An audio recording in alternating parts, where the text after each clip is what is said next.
2026-yil 28-fevral shanba ertalab Tehron markazidagi Pastur ko'chasi va bu yerda bitta bino bor. Eron oliy rahbari Ayatulloh Ali Xomaniyning qarorgohi. Bu yerda bitta kamera bor. Oddiygina yo'l kamerasi va bir necha daqiqadan keyin mana shu oddiy yo'l kamerasi Xomaniyni o'ldiradi.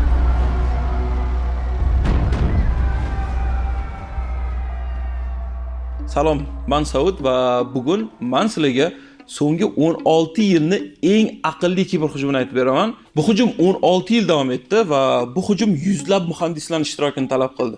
Va bu hujumning eng muhim qismi texnologiya. Hech kim ko'rmaydigan joyi deyil. Sizlar shahringlardagi yo'l kameralarida. Tasavvur qilinglar, sizlar Xomaniyning shaxsiy tansoqchisizlar va sizlarga ishonadi. Sizlar uning yonida 20 yildan beri ishlaysizlar. Va bugun shanba soat 9 dan o'tdi. Xomaniy mehmon kutyapti. Eng yuqori darajadagi rahbarlar yig'ilishi kerak. Mudofaa vaziri, muhofizlar korpusi qo'mondoni va bosh shtab boshlig'i. Yig'ilish boshlanadi. Sizlar qarorgohning tashqarisida o'tiribsizlar. Sizlarning ishinglar har qanaqa tahdidni sezish va telefoninglar doim qo'lingizda. Soat 9 dan 45 daqiqa o'tdi va birdaniga samolyot ovozi eshitilyapti. Va juda g'alati. Juda g'ayritabiiy. Tehron havo hududi yopilgan. AQSh va Isroil bilan keskinlik bor, lekin urush emas. Hech qanaqa signal yo'q edi. Sizlar telefoninglarni oldinglar va hamkasbinglarga qo'ng'iroq qildinglar, lekin band juda ham g'alati. Boshqa raqam terasizlar, boshqa tansoqchi, lekin u ham band. Yana boshqa, yana band va hammasi band. Sizlarning telefoninglar ishlayapti, lekin tarmoq ishlamayapti. Pastur ko'chasi atrofida taxminan 10 ta mobil minora qanaqadir tarzda o'chirilgan va sizlarni bilmagan narsanglar ham shu. Kimdir buni ataylab qildi. Kimdir istalgan vaqtda bu minoralarni o'chirib qo'yishi mumkin va o'sha kimdir ana hozir ularni o'chirdi. Soat 9 dan 46 daqiqa o'tadi va Pastur ko'chasidagi binoga taxminan 30 ta raketa tushadi va Xomaniy o'ldi. Mudofaa vaziri Nasrizoda, bosh shtab boshlig'i Bageriy va muhofizlar korpusi qo'mondoni Pakpor o'ldi. Birinchi 40 soniya ichida biz va Eronning eng yuqori harbiy siyosiy rahbariyati tugadi va savol shu yerda boshlanadi. Xomaniy dunyodagi eng yaxshi himoyalangan odamlardan bittasi edi va uni bunker aytishlaricha yer ostida liftda yetib borish uchun 5 daqiqalik joyda edi. Va uni aniq joyini bilish deyarli mumkin emas edi. Buni Eron razvedkasi yillar davomida ta'minlagan. Lekin Isroil bildi. Aniq xona, aniq daqiqa va aniq stol. Qanaqa qilib? Tehronni ko'r ko'zlari sababli 2018-yil atrofida Eron rejimi o'z fuqarolarini kuzatishni juda ham xohladi. Norozilar bor edi, dissidentlar bor edi va hijobni rad qilgan ayollar bor edi. Rejim yechim topdi. Tehronni kamera bilan to'ldirish. Yo'l kameralari, bino kameralari, transport kameralari va ko'chada har 50 metrda bitta kamera. Va bu kameralarning hammasi Xitoyniki edi. Hikvision, Dahua, Tiandi tanish eshitilyapti va 3 ta Xitoy brendi. Eronning butun kuzatuv tarmog'ini mana shular qurdi. Tiandi o'zini masalan Eronga do'st muqobil deb reklama qilardi. Ular muhofizlar korpusiga, politsiyaga, armiyaga sota olardi. Ular hatto so'roq qilish uchun yo'lbars o'rindiq deb nomlanadigan qiynoq qurilmani ham sotgan. Eron rejimi shunaqa o'ylardi. Bu kameralar bizaniki va biz xohlagan vaqtimiz kuzatamiz. Aslida bunaqa emas edi. Bu kameralarni Isroil ham kuzatib turardi. 2026-yil mart oyida Financial Times shunaqa yozadi.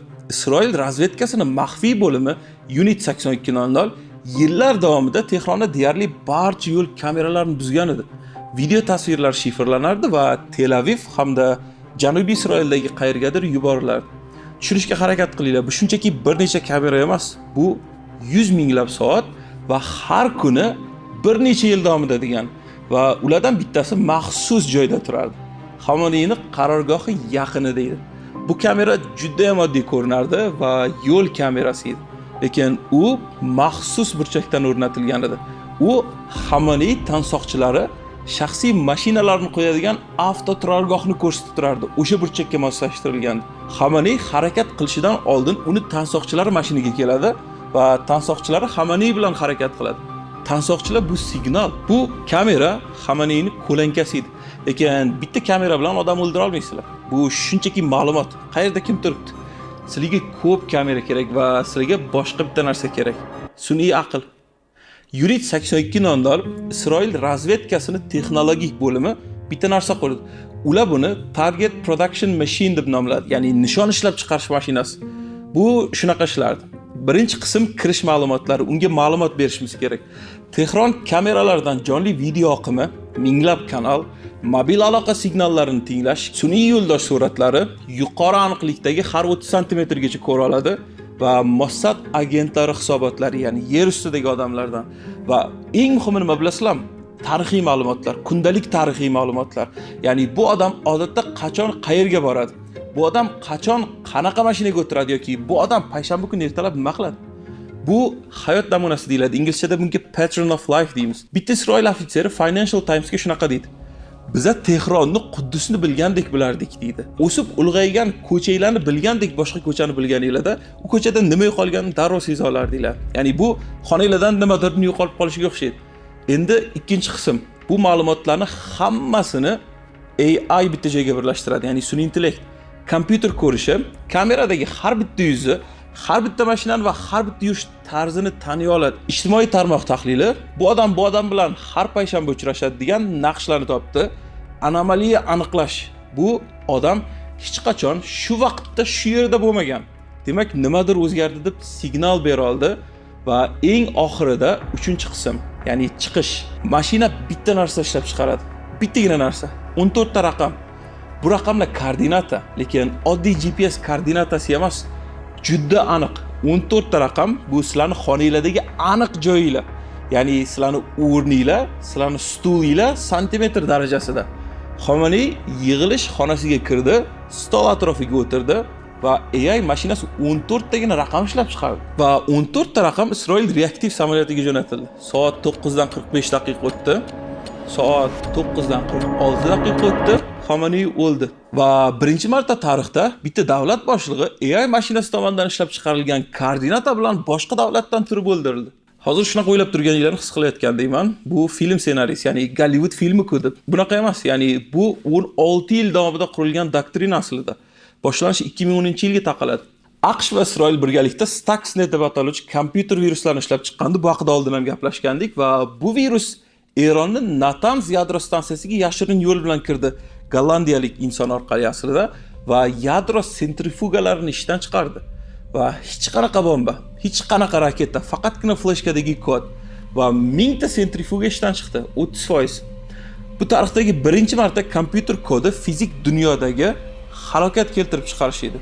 Ya'ni kod tashqariga chiqqan edi. Keyin 2021-yil Isroil bilan bog'liq guruh Predatory Sparrow Eron temir yo'l tarmog'ini buzib kirdi. Poyezdlar to'xtab qolganda stansiya doskasida esa shunaqa narsa edi. Xomaneyni o'z shaxsiy kabinetini telefon raqami, ya'ni istagan inson telefon qilishi mumkin. 2022-yil xuddi shu guruh Eron po'lat zavodiga kirdi. Mashinalar nazoratdan chiqdi va eritilgan po'lat zavod ichida to'kilgandi va guruh qaytib hujum qilingan tasvirlarni ham o'zlari nashr qilgandi. 2023-yil esa Eron yoqilg'i quyish shoxobchalari 70% nasoslab o'chdi. 2024-yil sentyabr. Endi mana bu narsani eslashinglar kerak. Livan Hizbulloh jangchilari pager ishlatardi. Bu eski telefon kabi qurilma va ular pager ishlatardi chunki xavfsiz deb o'ylashardi. Chunki telefonlar tinglanadi deb o'ylashardi. Aslida telefon bilan o'rtasida ko'p farq yo'q. Va bir kuni barcha pagerlar bir vaqt o'zida portladi. Isroil soxta kompaniyalar yaratdi. Mana shu ishni qilish uchun bu kompaniyalar pager sotadi. Va har bitta pager ichida 6 gram portlovchi modda yashirilgan edi. Va Livan sog'liqni saqlash vazirligi shunaqa dedi, 12 kishi halok bo'ldi pager hujumida, 2750 kishi yaralandi. Keyingi kun ham radio aloqalar portladi va yana 30 kishi o'ldi. Bu ta'minot zanjiri hujumi, oddiy hujum emas, texnologiya, qurol emas. 2024-yilning iyulida Hamas yetakchisi Haniya Tehrondagi mehmonxonada o'ldirildi. Uni yotoq xonasiga 2 oy oldin yashirin bomba o'rnatilgan edi. 2 oy bombani ustida uxlagan edi. Nasrullah Bayrutdagi bunkerda o'ldirildi. 83 ta bunker bostirib bomba bilan. Lekin oldin Mossad agentlari maxsus signal qurilmalari o'rnatishgan edi. Va 2026-yil fevralda Xomaney endi men sizlardan bitta narsa so'rayman. Bu hikoyani menga nima daxli bor? Bu mendan minglab kilometr uzoqlikda. Lekin 2019-yil noyabrda Amerika nashri Foreign Policy shunaqa yozadi. Huawei O'zbekiston bilan $1 milliard shartnoma tuzdi. Ya'ni 883 ta kamera Toshkentda o'rnatildi. 1 milliard dollar va bu birinchi qadam edi. 2025-yil dekabrda Amerika texnologiya jurnali TechCrunch shunaqa yozgan deysizlarda bo'lsa, O'zbekistonning milliy raqam tanish kuzatuv tizimi internetda parolsiz ochiq edi. Aslida bunaqa emas edi. Test rejimidagi kameralar chiqqani va hokazo haqida keyinchalik tafsilotlar berildi. Va bu Max Vision degan Xitoy kompaniyasi tomonidan qurilgan edi. Kameralarda Holowitz degan boshqa Xitoy kompaniyasining logosi bor edi. Toshkent, Jizzax, Qarshi, Namangan. Va o'sha researcher tadqiqotchi bir necha soniya ichida bitta haydovchini 6 oylik harakatini qayta tiklay oldi. Ya'ni Chirchiqdan Toshkentga, Toshkentdan Eshonguzarga har kuni, har soatda qayerda to'xtagan, qayerda yoqilib qo'ygan. Hech kim bu odamning roziligini so'ramagan. Hech kim bu ma'lumotlarning qayerga ketishini bilmagan. 2026-yil yanvarida ID.Gov.uz orqali ma'lumotlar oqdi va raqamli texnologiyalar vaziri 60 ming yozuv ochilganini tasdiqladi. Bloody Wolf deb ataluvchi xakerlar guruhi 2025-yilda oktyabrdan boshlab o'zbek davlat tashkilotlariga soxta xat yuborib turibdi va soxta adliya vazirligi xatlari, Java fayllari NetSupport degan ko'rinmas dastur orqali borgan va Group IB tahlilchilari 50 dan ortiq o'zbek qurboni borligini tasdiqlagan. Kiberxavfsizlik markazining 2024-yil hisoboti 12 million kiberhujum urinish, 2025-yilda 107 million va 2026-yilda 200 milliondan ortiq prognoz qilingani aytiladi va bu raqamlar sizlar aqilada. Sizlarning telefoninglar, sizlarning bank kartanglar, sizlarning xizmat ko'rsatuvchi davlat tashkilotinglar. Va bu yerda savol o'zgaradi. Endi savol Tehronda nima bo'ldi emas. Endi savol bu siz bilan ham bo'lishi mumkinmi? Va bundan chiqaradigan 5 ta darsimiz bor. 1. Tarmoq segmentatsiyasi. Tehron kameralari nima uchun buzildi? Chunki ular bitta tarmoqda edi. Ya'ni chet eldan buzib kiruvchilar bilan bitta tarmoqda. Bitta kamera buzilgach, boshqa minglab orqasidan keladi va yechim oddiy edi. Kameralar alohida tarmoqda turish kerak edi va faqatgina kuzatuv markazigagina ma'lumot jo'natish kerak edi. 2. Parol gigiyenasi. Hozir men sizlarga shunaqa narsa deya olaman. Internetda 100 ming talab kamera bor, ochiq va ularning ochiqligini sababi paroli admin yoki 12345 yoki root bo'lgani uchun. Sizlarning uylardagi kameraning paroli ham zavoddan kelgan parol bo'lishi mumkin. Agar shunaqa bo'lsa, almashtiringlar hoziroq. 3.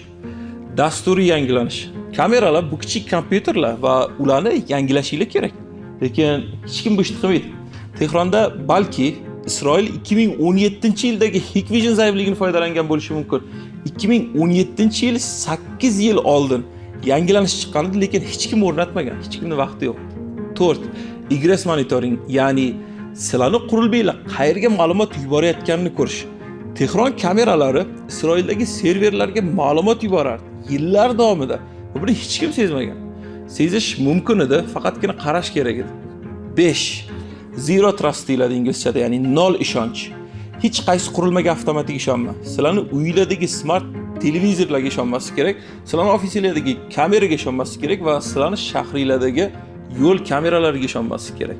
Har kuni ulanishni tekshirishinglar kerak. Qayoqqa ma'lumot ketayotgani bilinishi kerak. Va shunaqa qilib biz boshlagan joyga qaytamiz. Yo'l kamerasi.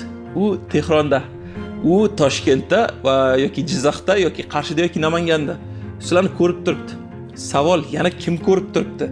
Bu savolga javob izlasanglar, HUD Training Centerga kelishinglarni tavsiya qilaman. O'zbekistondagi eng katta kiberxavfsizlik community biza va pastdagi linkdan ro'yxatdan o'tishinglar mumkin yoki shunchaki qo'ng'iroq qilib ma'lumot olishinglar mumkin. Sizlarning shahringlardagi kameralar kimnidir nishonida emasligini ta'minlash bu sizlarning ishinglar va biz sizlarga buni qanaqa qilib qilishni o'rgatishimiz mumkin.